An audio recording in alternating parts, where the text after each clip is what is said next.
सूत जी कहते हैं कि इसके बाद राजाओं के चले जाने पर कल्की जी ने पद्मा जी और सेना सहित सिंगल द्वीप से संभल ग्राम को प्रस्थान करने की इच्छा प्रकट कर दी।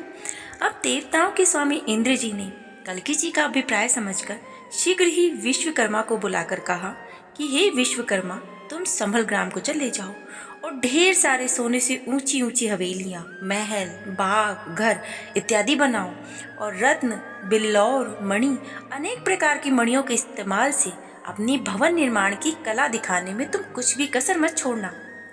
विश्वकर्मा ने जब इंद्रदेव के ऐसे वचन सुने तो उसने अपना कल्याण समझकर कमला के पति भगवान विष्णु के लिए संभल ग्राम में स्वस्ति की आकृति के चिन्हों से युक्त अनेक प्रकार के भवन बनाए। हंस, शेर, गरुड़ के मुख की शक्ल वाले तरह तरह के भवन बनाए। अब सारे भवन 2 मंजिले 3 मंजिले एक दूसरे के ऊपर बने हुए थे। गर्मी से छुटकारा पाने के लिए सुंदर खिड़कियां बनाई गई। तरह तरह के जंगलों, बेलों, उपवनों, तालाबों, वापी आदि से कल्की जी का संभल ग्राम इंद्र की अमरावती के समान अत्यंत ही शोभायमान हो गया था।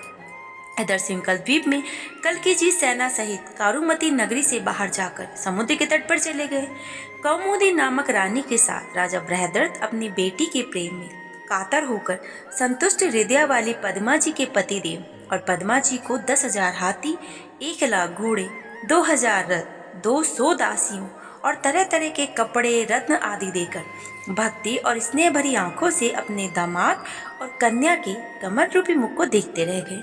अब वे कन्या और दामाद को पूजकर उन्हें विदा कर कारुमती नगरी वापस लौट आए।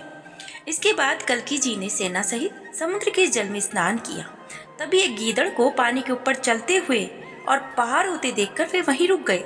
इसके उपरांत लक्ष्मी जी, पति कल्की जी और जल को स्तंभित होता देखकर सेना सवारियों सहित समुद्र के जल के ऊपर चलते हुए पार हो गए और उन्होंने शुक से कहा कि हे शुक, तुम संबल ग्राम से मेरे घर पर आओ हमारा प्रिय काम सफल करने के लिए। इंद्रदेव को आज्ञा के अनुसार विश्वकर्मा ने वहां पर बहुत से शोभायमान निर्मल भवन बनाए हैं। तुम वहां जाकर हमारे माता पिता और जाति वालों से हमारा कुशल समाचार कहकर हमारे विवाह इत्यादि की बातें उन्हें बतला देना। मैं सेना सहित पीछे पीछे आ रहा हूँ। अब तुम आगे बढ़कर शमल ग्राम को चले जाओ। बड़े धैर्यवान, सब कुछ जानने वाले शुक कल्की जी के वचन सुनकर आकाश मार्ग में उठते हुए कुछ समय बाद देवताओं के द्वारा पूजे गए शंबल ग्राम को पहुंच गए। अब शंबल ग्राम में 7 योजना में फैले हुए ब्राह्मण, क्षत्रिय, वैश्य और शूद्र, ये चारों वर्णों के लोग वहां रहते थे। सूर्य की किरणों की भांति स्वच्छ जगमगाती हुई सैकड़ों अट्टालिकाएं उसमें चारों ओर शोभा बढ़ा रही थी। सभी मौसमों में सुख देने वाली रमणीक शंबल ग्राम को देखकर शुक ने विहल होकर वहां प्रवेश किया।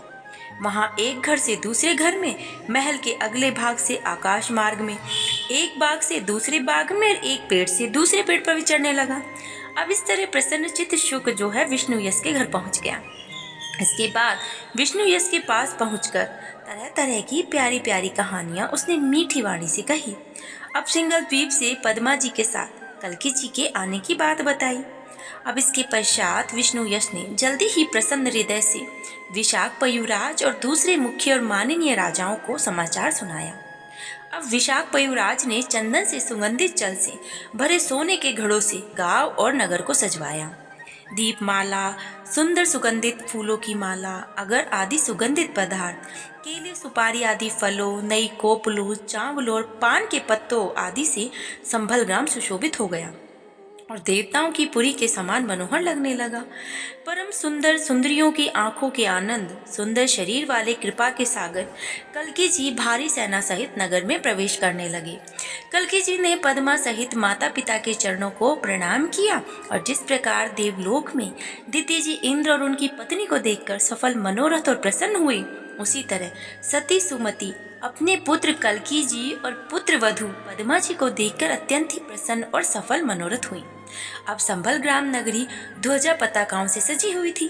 अपने पति तुल्य स्वामी कल्की जी को पाकर आनंद भाव विभोर हो रही थी। ऐसा लग रहा था कि सुंदर नगरी में अंतःपुर मानो उनकी सुंदर हो, महल उठे हुए हों, मयूर की तरह नाच गा रहे हों। सुगंधित धूप इत्यादि का धुआं मानो उनके वस्त्र हो, कोयल का कूकना मधुर वाणी हो और तोरण का हंसता हुआ मुखड़ा हो। जन्म न लेने वाले ब्राह्मण के भी आश्रय, मूलाधार कल्प, पाप समूह के विनाशक भगवान कल्कि ने संभल ग्राम में सब कुछ भूलकर निर्द्वंद भाव से अनेक वर्षों तक पद्मा जी के साथ वहां पर रमण किया। कुछ समय बाद बड़े भाई कवि की कामकला नाम की पत्नी ने बृहद कीर्ति और बृहद बाहु नाम के बहुत ही बलवान, पराक्रमी और परम धार्मिक दो पुत्रों को जन्म दिया। दूसरे भाई प्रयाग की पत्नी ने, जिनका नाम सन्नति था, यज्ञ और विज्ञ नाम के दो पुत्रों को जन्म दिया। ये दोनों ही पुत्र इंद्रियों को जीतने वाले और पूरे संसार में पूजे गए। तीसरे भाई सुमंत्रक की पत्नी ने, जिनका नाम मालिनी था, शासन और वेगवाग नाम के दो पुत्रों को पैदा किया। अब ये दोनों ही पुत्र सज्जनों का उपकार करने वाले हुए। कल्कि जी के द्वारा पद्मा जी के गर्भ से जय विजय नाम के दो पुत्र पैदा हुए और ये दोनों ही पुत्र संसार भर में प्रसिद्ध और अत्यंत बलवान हुए। इस प्रकार कल्कि जी का परिवार पुत्रवान और सर्वैश्वर्य संपन्न हो गया। राजा के सहचर और मंत्रियों से घिरे, समस्त संपत्तियों से युक्त कल्कि जी अपने पिताजी को अश्वमेध यज्ञ करने के लिए तैयार करते देखकर बोलते हैं कि मैं दिशाओं के स्वामियों को हराकर धन इकट्ठा करके आपसे अश्वमेध यज्ञ कराना चाहता हूँ। इस समय मैं दिग्विजय की यात्रा करता हूँ। अब ये कहकर शत्रुओं के नगरों को जीतने वाले कल्कि जी प्रसन्न होकर पिता को प्रणाम कर सेना सहित कंकीटपुर की ओर चल पड़े। अति विस्तार में फैली हुई कंकीट नगरी बौद्ध धर्मावलंबियों का मुख्य स्थान। यहाँ के लोग वैदिक धर्म को नहीं मानते, अपने पितरों और देवताओं की पूजा नहीं करते, परलोक में विश्वास नहीं करते। इस नगरी के अधिकतर लोग केवल अपने शरीर को ही आत्मा मानते हैं और कुल, धर्म, जाति धर्म का पालन नहीं करते। वे लोग धन, स्त्री, भोजन आदि विषयों में अपने परायों का भेद नहीं मानते। यह नगर तरह तरह के लोगों और तरह तरह की पीने वाली और खाने वाली वस्तुओं से भरा हुआ था। युद्ध करने के लिए सेवकों के साथ कल्कि जी का आना सुनकर वहां का राजा जिन दो अहोषणी सेना सहित नगर से बाहर निकला। अनेक हाथियों, रथों, घोड़ों, सोने के आभूषणों से सजे हुए उत्तम वर्ण के रथ वाले और अस्त्र शस्त्र धारण करने वाले योद्धाओं से पृथ्वी ढक चुकी थी।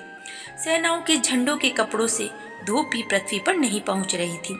इससे आगे की कथा सूत जी बताते हैं, जिसे हम कल के अध्याय में सुनेंगे।